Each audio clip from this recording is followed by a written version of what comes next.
Welcome back, everyone. Today we're going to be analyzing one of the greatest pieces of art in human history. The Ambassadors, the painting that you see before you on your screen, is one of the most detailed and complicated paintings I have ever laid my eyes on in my life. Before we get into an analysis of this painting itself, I do want to give you guys a little bit of background knowledge on the man who painted it, Hans Holbein the Younger, who was born in Augsburg in the Holy Roman Empire, which is modern-day Germany. He lived from 1497 to 1543, so he only lived to about 45 years old. Holbein is widely regarded as one of the greatest portrait painters of the Northern Renaissance. His mastery of realism, use of symbolism, and ability to blend Flemish meticulous detail with Italian Renaissance techniques made him a highly sought-after court painter. His portraits, particularly of Henry VIII's court, are known for their psychological depth, precision, and stunning detail. So today we're going to talk about The Ambassadors, this painting from 1533, and that should blow your mind because the fact that this painting was painted almost 500 years ago is still mind-boggling to me to this day. We're going to talk a little bit about that illusion at the bottom of the painting in a second here, that elongated skull, and how exactly he was able to paint that. But first, I want to talk about Jean de Dintville. So Jean de Dintville was the French ambassador to England during the time of this painting, and he is actually the man on the left in the painting, the one in the fancy garments.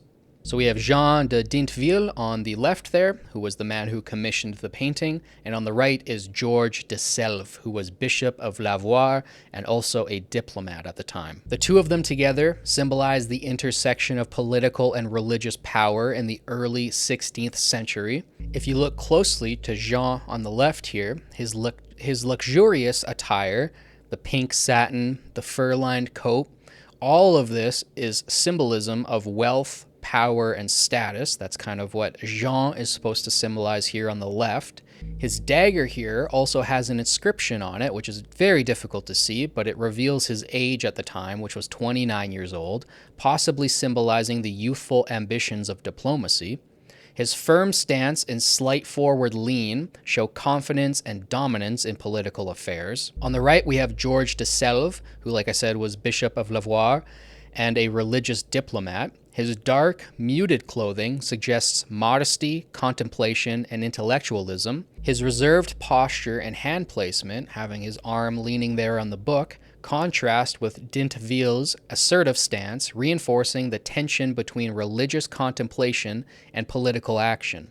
Together, they symbolize the duality of Renaissance society, temporal power versus spiritual wisdom, and possibly the fractures caused by the Reformation. So the two-tiered shelf represents the two realms of knowledge, the upper shelf representing celestial or divine knowledge, and the lower shelf representing earthly or human knowledge. Each of the objects contribute to a larger commentary on the era's scientific advancements and religious conflicts. So on the upper shelf here, we have the globe, the celestial sphere, and the astronomical instruments, the quadrant, the torquetum, and the sundials. These instruments were used for measuring time, tracking stars, and navigation.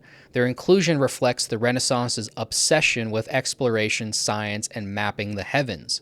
The celestial globe suggests a cosmic order, possibly hinting at divine control over the universe.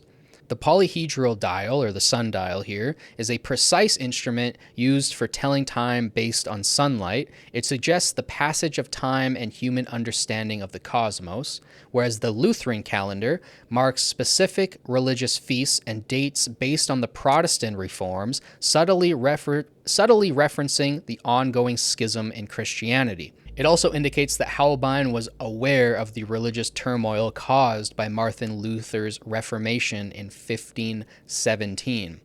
Another key detail to remember is that in 1533, Henry VIII married Anne Boleyn, which officially marked the separation of England from the Catholic Church. So all of that is being symbolized here in this painting.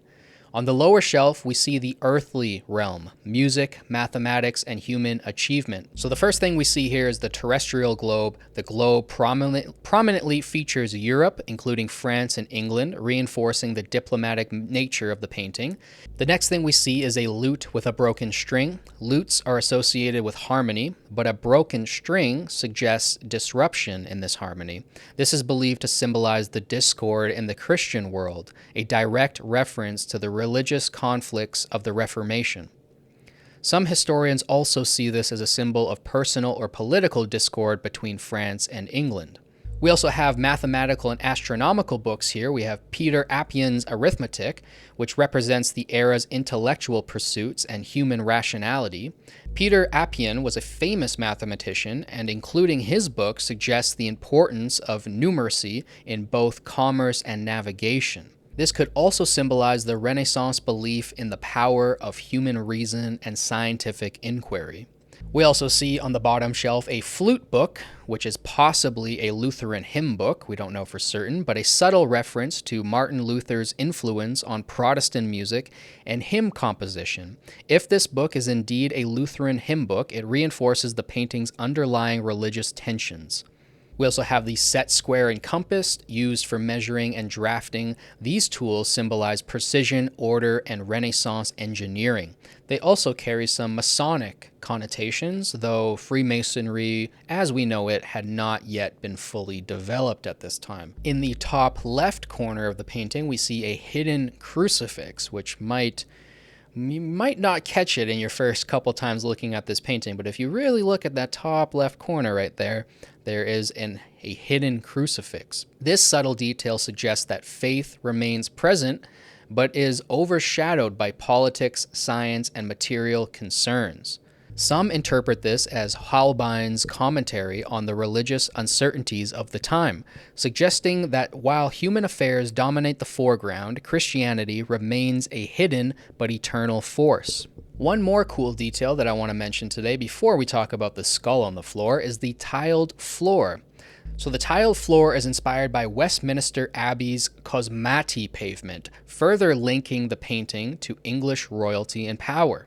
So finally, let's talk about the hidden skull, the anamorphic skull at the bottom of the painting here. It can actually be seen in full if you view it from an acute right angle.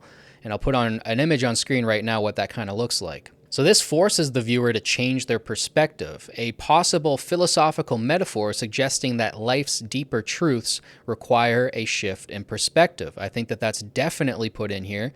And I think just the fact that he was able to paint this is one of the most impressive feats I've ever seen in art, period. I mean, the fact that this was painted in 1533 and he was able to paint something that's a legitimate illusion that looks like it was almost photoshopped onto the image afterwards.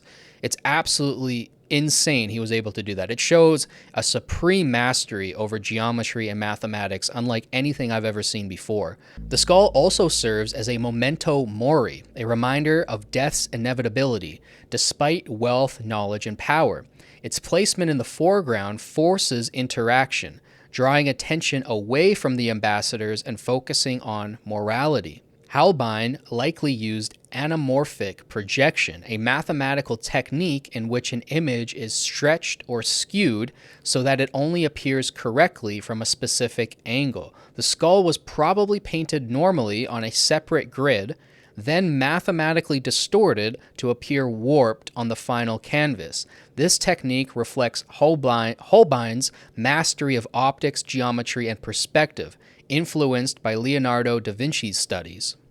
So yeah, just an absolutely mind-boggling feat of art to have that skull painted in there exactly like that so that it looks completely correct when viewed from the side of the painting. It just blows my mind to this day. Forever, whenever I saw this painting, I always thought this was a computer-generated image, that somebody had messed with this painting, added something on in post. I couldn't understand how this would be done, but apparently, if you put this image on a grid paper and you distort it, then you can actually overlay it on top of the painting and then paint it in this way. It's a very complicated technique of painting, but the fact that he was able to pull this off almost 500 years ago is absolutely insane to me.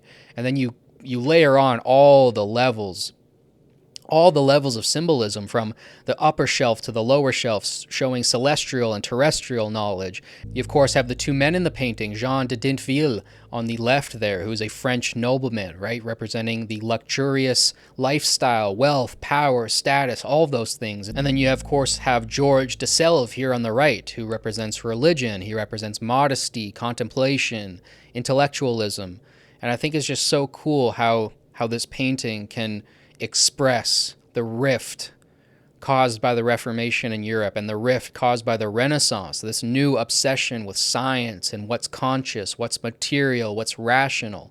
This new obsession now is kind of putting religion in the background, which is beautifully depicted by the crucifix being behind the green curtain. The green curtain is also often associated with wealth and stability, but the curtain itself conceals something behind it, reinforcing the themes of hidden truths and shifting perspectives. So everything in this painting makes sense together. It's absolutely brilliant. The more you look at it, the more you can find. There's also this, we didn't even talk about the rug here that's on top of the top shelf. This is also an Islamic rug.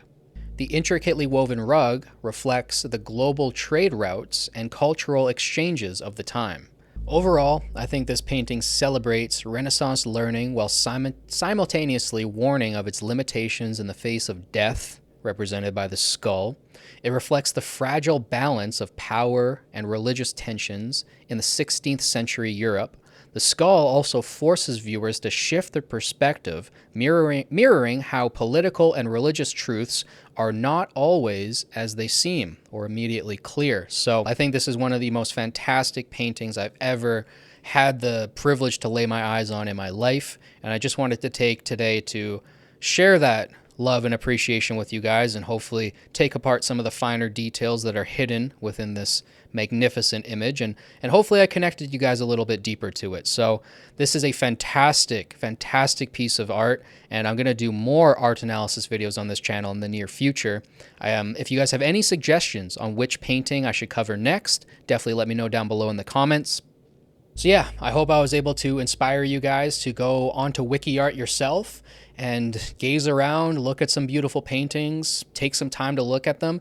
It can be difficult to look at the greatest paintings of all time in person. This painting in particular has switched hands various times throughout history, but ever since 1890, it's been housed at the National Gallery in London. So if you're lucky enough to live in the UK, maybe you can make the trek to see this painting in person. If not, I highly recommend browsing on WikiArt, look at some of the greatest paintings of all time, take a look at this painting yourself and see if you can find any other hidden details that I didn't mention today.